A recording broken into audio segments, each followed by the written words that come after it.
pedir que nos explique esa diferencia que hay o disgregación que hay entre tres grupos que predominan en el norte, porque nosotros estamos hablando de un ejército del pueblo paraguayo, de una agrupación campesina armada, de un ejército del Mariscal López, pero ¿cómo diferenciamos? ¿Cuáles son los objetivos o son la misma cosa? El EPP es el grupo terrorista original, conformado por varias células, por varios clanes familiares. En 2016 se produce un gran quiebre en el seno del EPP.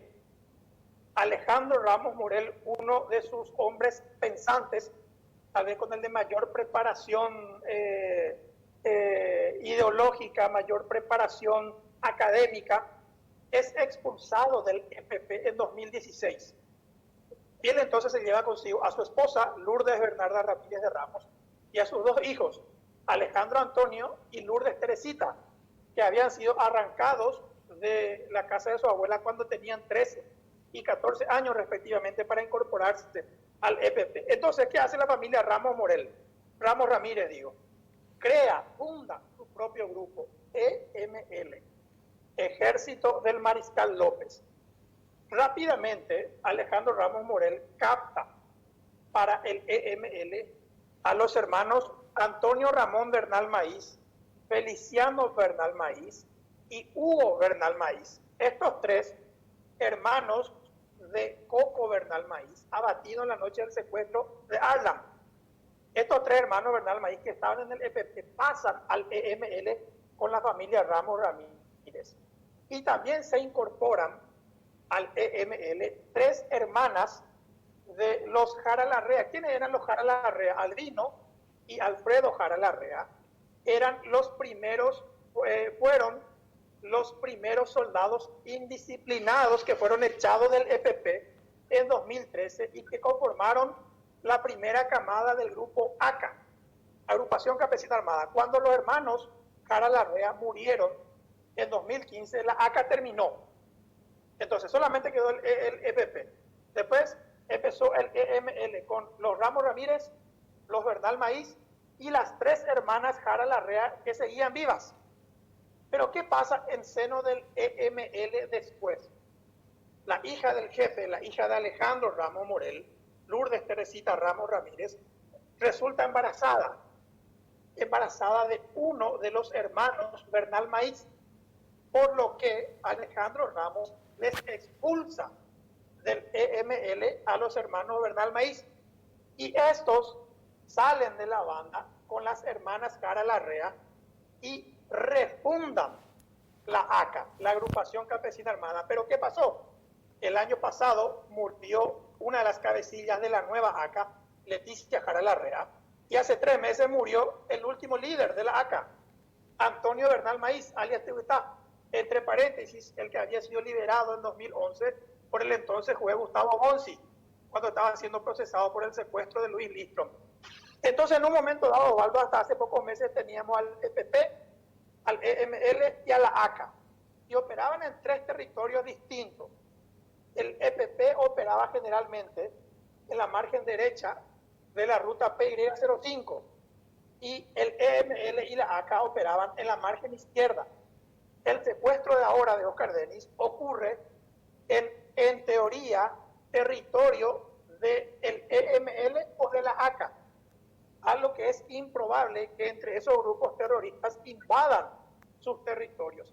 Pero hay que tener en cuenta, este último golpe ocurrió en teoría en territorio que manejaba la ACA, pero la ACA quedó descabezada hace 3 meses cuando murió Antonio Bernal Maíz. Entonces ese grupo prácticamente ya no existe de vuelta, no tiene capacidad operativa.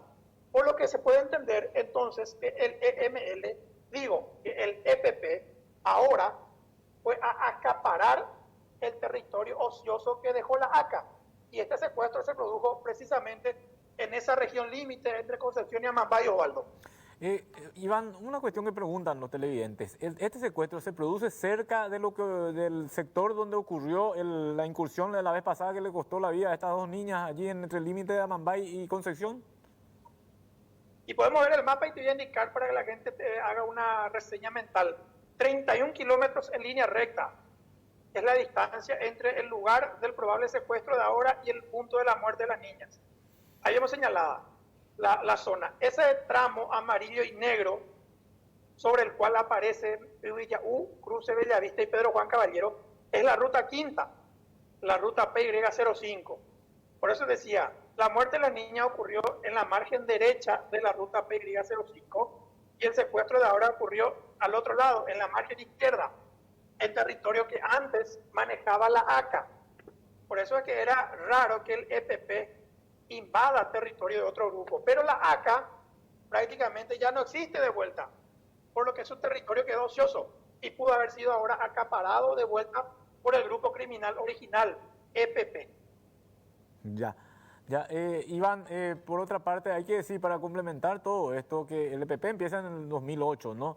Pero tiene como origen un movimiento político, que llegó a ser partido político, que fue Patria Libre. Y si vamos a historiar un poco esto, tenemos que ir hasta el 2001 y a lo mejor mucho más atrás, hasta 1997, cuando había una formación o había un grupo que estaba incursionando en esto y por supuesto nadie podíamos percatarnos. Pero lo más grave de todo esto, y esto demuestra en evidencia, es que tenían asesoramiento de las Fuerzas Armadas Revolucionarias de Colombia. Una cuestión insospechable para lo que fue el siglo anterior, ¿no? Y el inicio de este siglo. Sin embargo, queda tan vigente todo esto y por eso, si nos alcanza el tiempo, que estamos también un poco desordenados todo esto, inclusive yo te hago las preguntas, no están haciendo los televidentes. Si nos alcanza el tiempo, vamos a ver un poco cómo aquellos que eran menores de edad en aquella época ahora son los mayores de edad. Y es un fenómeno que se repite, un patrón de conducta habitual. El propio cabecilla, Osvaldo Villalba, el ahora jefe del EPP, fue arrancado de su casa cuando tenía 17 años, cuando era un menor de edad, y él fue captado, llevado a la fuerza por su hermana mayor, Carmen Villalba. Eso ya ocurrió hace 20 años, Osvaldo. Carmen Villalba y su marido, Oviedo Brites, quienes reclutaron a Osvaldo Villalba cuando este tenía 17 años, cayeron presos en 2004. Ahora están cumpliendo múltiples condenas. Cuando caen presos Carmen y Alcides, automáticamente Osvaldo, que ya tenía cuando eso por lo menos 5 años de adiestramiento, pasa automáticamente a comandar el brazo armado del EPP. En 2005, hace 15 años que Osvaldo Villalba, reclutado cuando era menor de edad, es el jefe del brazo armado del EPP. Otra situación similar ocurrió, por ejemplo, con Coco Bernal Maíz, Bernardo Bernal Maíz.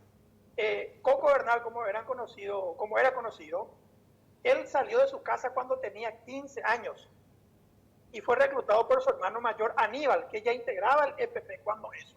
Pero Aníbal desertó y se fue a vivir a Argentina. En 2009, cuando apenas tenía 16 años, Coco Bernal Maíz fue uno de los autores directos del secuestro de Fidel Zavala. En 2011, poco después de cumplir 18 años y un mes tenía, cuando le mató con una bomba a su tía Eusebia Maíz, le metió una bomba en la boca. Coco Bernal, reclutado cuando niño, cayó abatido en 2014 en la noche del secuestro de Arlan Pic, por citar a algunos de los, entre comillas, disculpen el término, pero entre comillas, niños terroristas. Así los conocen los miembros del Comando de Operaciones de Defensa Interna. Otro que fue reclutado cuando era menor de edad, vamos a ver ahora a continuación, es Domingo Velar González. Él tenía 15 años cuando asomó por primera vez en la guarida del EPP, allá por el 2010. Él es primo de Noel Adalberto Ovelar Martínez, alias Matungo, condenado ahora mismo a 35 años de cárcel por el secuestro de Fidel Zavala. Mingo, como le conocen a Domingo Velar González, apareció en el video de la prueba de vida de Arlan y de Delio en 2014. Su madre fue condenada el año pasado a 6 años de cárcel por asociación terrorista, luego de que fuera herida en un campamento donde supuestamente se llevaba a cabo una reunión entre miembros del brazo armado del EPP y su grupo de apoyo logístico. De hecho, en aquella incursión habían muerto 2 tíos de Domingo Ovelar González, un otro menor de edad reclutado. La misma situación ocurrió, por ejemplo, con los hermanos Ramos Ramírez. Yo te decía, vamos a ver ahora la foto de ambos hermanos, por favor. Alejandro Antonio y Lourdes Teresita Ramos Ramírez fueron llevados al monte en 2013 cuando tenían 14 y 13 años respectivamente. El varón tenía 14 y la nena 13. Ellos vivían con la abuela y una noche irrumpió en la casa de la abuela irrumpieron el papá y la mamá de estos dos niños, quienes a la fuerza les arrancaron del seno familiar y les llevaron al monte para adoctrinarlos y entrenarlos como miembros del brazo armado del EPP. Cuando ellos fueron echados del EPP, pasaron a integrar el EML. Alejandro Antonio, por ejemplo, el niño que había sido secuestrado por su propio padre, es el que aparece con un fusil de guerra detrás de la hipoteca en el video de la prueba de vida del ganador, el niño que nunca más apareció. Otro menor de edad, estamos seleccionando simplemente algunos para cerrar la idea. Otro fue, por ejemplo, ahora le vamos a ver también en la misma placa, el Johnny Argüello. Este fue abatido hace poquito, hace 4 meses. Él estaba circulando por Arroyito en un camino de núcleo 3 con su hermano Rodrigo, Ojoico y Motoari. Se iban a una farra. Cuando eso, Johnny Argüello tenía apenas 15 años. De repente, los dos hermanos, Rodrigo y Johnny Argüello, son emboscados por sus otros dos hermanos, Luciano y Benicio, quienes cuando eso ya estaban en el EPP. Y los dos hermanos menores fueron llevados a la fuerza y obligados a convertirse en terroristas. ¿Qué pasó? Johnny fue encontrado muerto hace 4 meses con Benicio, su hermano mayor que lo había secuestrado y que lo había obligado a tomar las armas y a luchar dentro de filas del EPP.